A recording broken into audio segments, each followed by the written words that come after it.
It's designed like this size. This is 40 by 40. We keep at the center soil and very deep, about 3 meters. Okay. This is in Chuỗi, also our own farm. Is in our partner farm.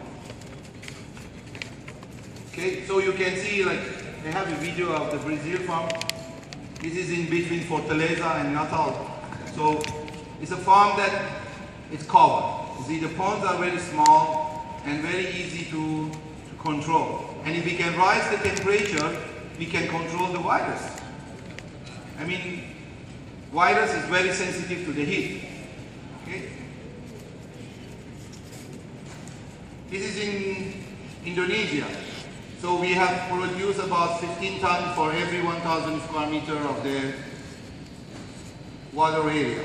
So we have stocking density of 1,300 per square meter. And this done through the 3 partial harvest. The final size was about 20 grams, 50 pieces. But the total harvest comes to about 15 tons per 1,000. So this kind of system, of course, require very important, I call it biological engineering. It's not difficult. Every farmer can do with the basic training and understanding.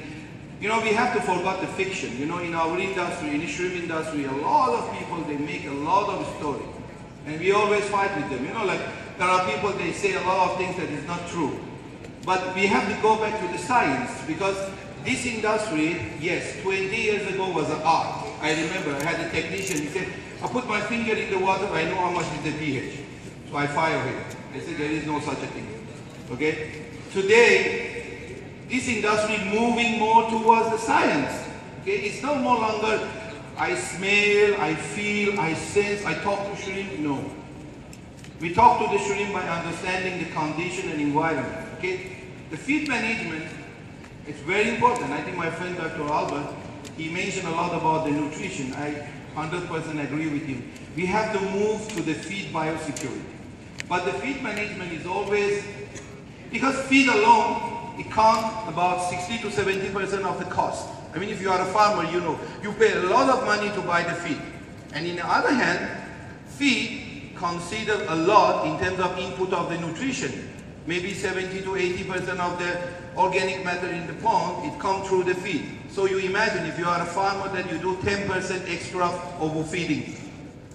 If you harvest 10 tons, means you have extra 1 ton in your pond. I mean, we don't talk about even FCR of 1.5. So the feed management is always very important.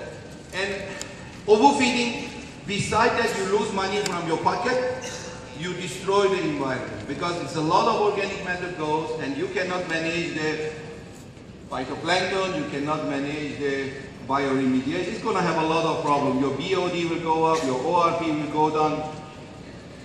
So the overfeeding, it always has a lot of impact. Phytoplankton die off. And unfortunately, our friends in the feed industry and the feed manufacturers, they always like the farmer to do more feed. Oh, your shrimp is hungry, feed them. I say no. If the feed manufacturer tell you, feed 20 kilos, you please feed only 15 kilos. I guarantee it's enough. The shrimp never die from underfeeding. But 100% shrimp can die because of overfeeding. So if you feed less, it's better than you feed more. Okay? And I always give one, you know, Indonesia, because we have a lot of work there, in Thailand. Feed companies produce per year about 700,000 tons of feed.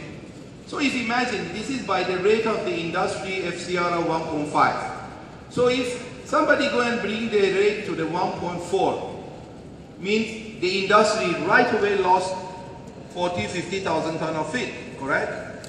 So which feed manufacturer should be closed? So for a feed industry, it's definitely higher FCR is better. But for the farmer, no, okay? So overfeeding, as I say, BOD, big problem. Reduce oxygen, create a lot of, anaerobic condition in the pond. You have ORP problem, ORP goes down, means you don't have nitrification, your carrying capacity goes down. and there are a lot of issues come. Toxic gases, I mean, to me, ammonia is not a toxic gas. Excess ammonia is a toxic gas. So we have to have a correction there. You know, I like ammonia. Who say no? If you have zero ammonia, your shrimp will not grow. But hydrogen sulfide is a toxic gas. Correct. Okay? So sometimes we need to be very clear. We should not tell the farmer you should have zero ammonia. It's wrong. Then the farmer all the time put the focus on cutting down ammonia to zero, and they lose it. Because ammonia zero means there is nothing happening in the